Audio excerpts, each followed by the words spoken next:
오늘 본문을 보면 예레미야가 밉돌, 다바네스, 노, 바드로스에 있는 유다 백성들에게 말합니다. 이 지역들은 전부 이집트였고 그 중에서도 나일강 부근의 지역들이었습니다. 멸망한 이스라엘을 떠난 백성들이 이집트의 나일강 부근에 정착하여 살고 있었다는 것이죠.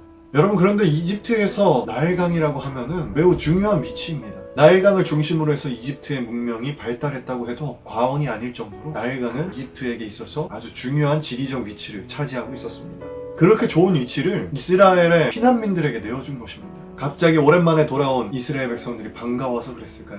아니면 옛날에 이스라엘을 노예로 부려먹었던 것이 미안해서 갑자기 잘해준 것일까요? 그런 이유가 아니라 바로 바벨론의 침략을 대비하기 위함이었습니다.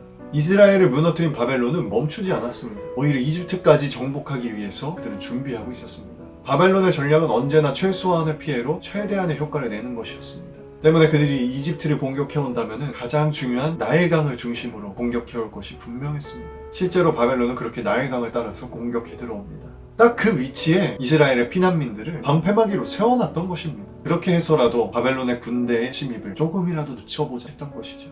하나님의 말씀에 불순종하면서까지 이집트로 갔던 이스라엘 백성들은 결국에는 이집트의 방패 취급이나 당하게 됩니다. 여기서 나타나는 하나님의 재앙의 특징은 결코 피할 수 없다는 것입니다. 하나님께서는 예루살렘뿐만이 아니라 주변의 모든 성읍들까지 멸망시키셨습니다. 예외가 있을 수 없다는 말이죠. 그것은 이집트로 피신한 자들에게도 마찬가지였습니다. 하나님으로부터는 결코 도망칠 수가 없습니다. 그들이 이와 같은 재앙을 당한 것은 하나님께 불순종하고 하나님을 떠나 우상을 섬겼기 때문입니다. 그러나 그럼에도 불구하고 하나님께서는 수많은 기회를, 이스라엘 백성들이 돌이킬 수 있는 그 기회를 수없이 주셨습니다. 결코 이스라엘을 멸망시키려고만 하시지는 않았습니다. 끊임없이 그들을 죄에서 돌이키고자 하셨습니다. 계속해서 선지자들을 보내셔서 하나님의 뜻을 전하셨고 모든 수단과 방법을 통하여서 그들을 죄에서 돌이키고자 하셨습니다. 그렇게 이스라엘 백성들에게서는 죄에서 돌이킬 수 있는 기회가 너무나도 많았습니다. 그러나 그때마다 그들은 귀를 막았고 오히려 우상을 더욱더 섬겼습니다. 하나님이 기회를 주실 때마다 오히려 더 깊은 죄악 속으로 빠져버린 것이죠. 그렇게 돌아올 때를 한번 놓치니까 점점 더 돌아오기가 힘들어지는 거예요. 여러분, 정말 그렇지 않습니까?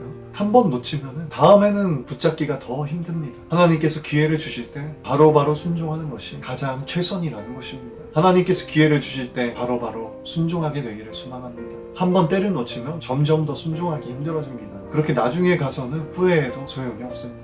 이미 늦었다고 생각할 때, 그때가 바로 순종할 때입니다. 이와 같이 끊임없이 기회를 주시는 하나님께 순종하며 나아가는 오늘 하루 되시기를 간절히 소망합니다.